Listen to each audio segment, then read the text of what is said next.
There's something that I want to share with you all today. I want to tell you that you're immensely powerful, and each moment that you live is another moment that no one else can take away from you. You are truly, truly experiencing every new moment the way that only you can. Because in this life, you are the only you that there will ever be. And no one can copy that, and you can't copy anyone else. You must be true to yourself. When you do that, things start to make a little bit more sense. When you see the world through your perspective and your lens, happiness becomes a little bit easier. I want to share an example. When you're growing up,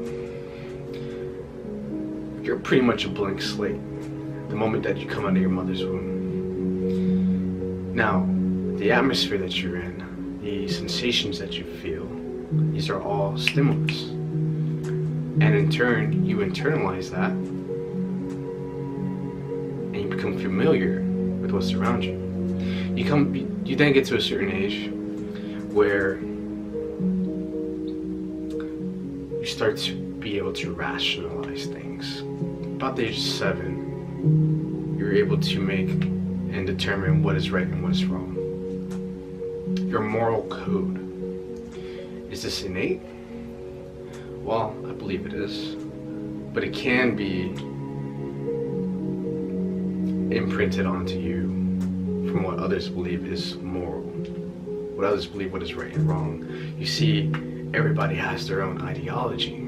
They have their own core values and their own core beliefs, and they like to push that idea onto others. This happens a lot with parents and their kids. You see, you can't talk with this person. Oh, you can't wear your hair like that. Oh, you're not allowed to do this or that. You're not allowed to draw on walls. Because I wasn't allowed to do that. Because I don't think people should do that. You see, this mentality where we try to force a certain mold onto an individual being, that's when things start to turn gray. That's when, from the kid's perspective, from the person who's growing up's perspective, you start to question it. Hey, do I really like this? What do I want? You see, because it's all about what I think's best for this person. How about what does this person think's best for them?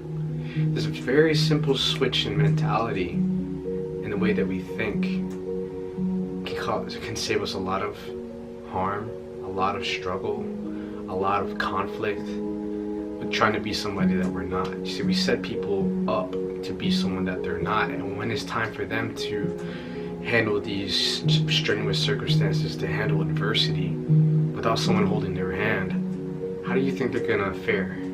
They're gonna be in intense negative emotions, intense feelings. They're not gonna have what they need, right? You should be able to depend on yourself in adversity.